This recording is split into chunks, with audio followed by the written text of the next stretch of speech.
CAA Football 12 teams in 12 days marches on. I'm Bobby Broyles with Tim McDonald. Today we're spotlighting the Tribe of William & Mary. A good bounce-back season for the Tribe last year, even with the disappointing end that resulted in missing the playoffs.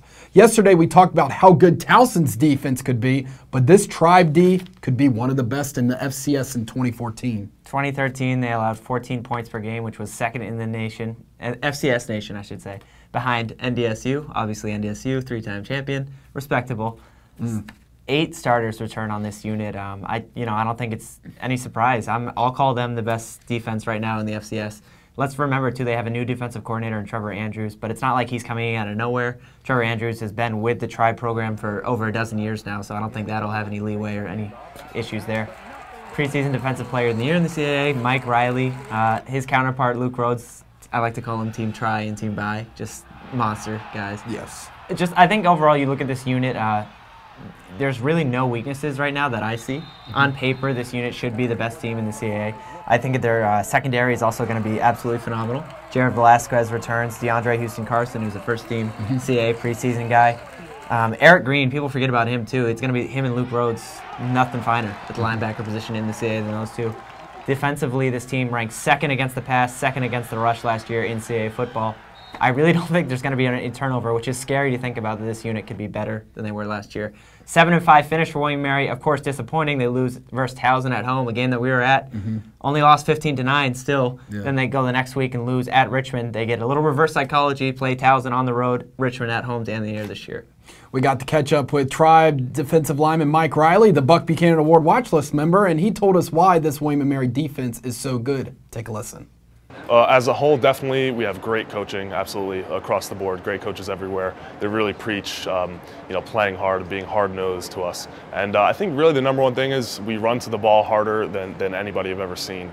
That's the number one thing. Even during practice, they make us run to the ball. If you run to the ball, you can correct mistakes. You don't have to be perfect, but there's going to be another guy right there to make the tackle for you. So that's number one. And number two, I think we're really multiple. We can attack offenses in a multitude of ways, and it's really hard to stop a defense that can do that. He is a large man, isn't he, Tim? I told you, he's got the biggest biceps in the league by far. Would not want to see him in a dark alley. No. Well, while the Tribe defense appears to be ready to go in 2014, the offense, on the other hand, Tim, seems to find itself again looking for a leader under center. Yep, stop me if you heard this one before. And I hate to keep on saying, well, every year William & Mary needs a quarterback, but really it's a sad theme. It's becoming part of this team's identity. Last year, we knew what happened last year going in. We said consistency at the quarterback play was going to be huge. This year, entering, we're thinking Rafael Ortiz, a senior guy who's been around the program. We think he's going to be the starter. Come to find out he hurts his shoulder. Again, look at the roster, and this quarterback situation, it's really going to be guys who don't have a lot of experience. Let's go down the list. Frank Brown, a guy who's a converted wide receiver.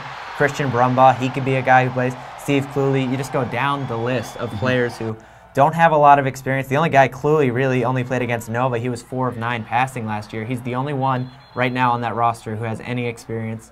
Again, if there's any wily coach, though, in this league who can get it done without a starter, it's Jimmy Laycock. Absolutely. Let's look at least, we always say William & Mary's quarterback is just going to need to, dictate the offense and manage the offense. It's really true. You got Trey McBride outside, who's one of the best receivers in this league. You have Mikel Abdul-Sabor, running back who rushed for over 800 yards last year. So it's not like there's not a lot of weapons out there for the quarterback. Again, whoever it's going to be, I wouldn't be surprised if we see 2 or 3 guys getting a chance to show what they've got at the quarterback position. Again, same year, different year, same story for the Tribe trying to find a quarterback. Well, here is Jimmy Laycock on how important the quarterback position will be for the Tribe this season. Well, I think, our supporting group, so far as running backs, receivers, and even to an extent offensive line, is pretty solid. I mean, we've got some good running backs, got good receivers. Offensive line, you always want to plug in new guys here and there, but I think for the most part it can be okay. The big thing is going to be at quarterback. Who we pick at quarterback and how well he plays, how consistent he is, and what he will allow us to do. Because the first thing you learn, you don't want to do, you don't want to put yourself in a situation where you're going to beat yourself, especially if you've got a good defense. I mean, you got to look at the whole game. You're looking to win the game, however it is, whether it's 3-0 or whatever. So, don't put yourself in a hole. So, how far we go offensively, I think, will really be dictated by how well we get out, how good a play we get out of the quarterback position.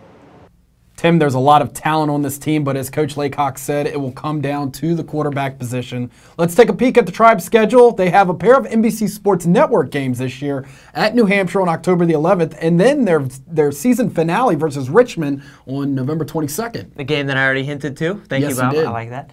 The game for New Hampshire is going to be really interesting, too. We know how well Coach Laycock plays against Coach McDonald at New Hampshire. He's really owned that series the last couple of years. UNH only has one win. I think it's in the last 11 or 12 tries. That's going to be an interesting game, too, because UNH before that plays at Richmond and at Elon. This is a game that's going to be a 3:30 start.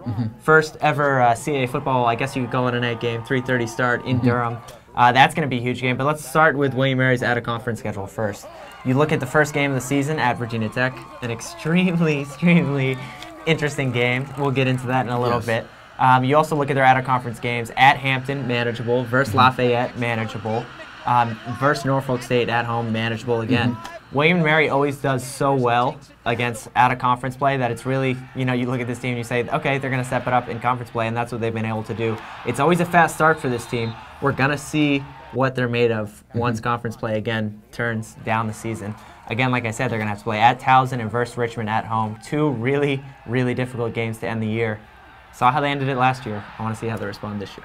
The Tribe opens their season across the state on the road in Blacksburg versus Virginia Tech. You can see this game live on ESPN News on Saturday, August the 30th at 4 p.m. Really looking forward to this game, not only because it's a cross-state rival and it's an FBS game, but because how well William & Mary's played against FBS foes. They played well at Maryland 2 years ago. Last year lost to West Virginia by 7 points.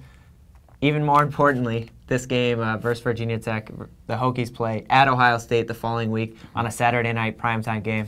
Have to think to yourself that they might be looking ahead just a little bit. I'm hoping for that. I think it'll be a great matchup for William & Mary. Yeah, of course, not too long ago. I'll never forget one of my first years working here, William & Mary knocking off Virginia Tech's rival, UVA. That's right. So, also, fans, please do yourself a favor and watch the Who I Am interviews on our blog, this time featuring Riley and McBride. That's on CAA Football's Everyday Saturday blog. And once again, we're going to be off this weekend. But we will return on Monday as we continue our 12 teams in 12 days series with the Richmond Spiders. For Tim McDonald, I'm Bobby Broyles. You guys stay classy.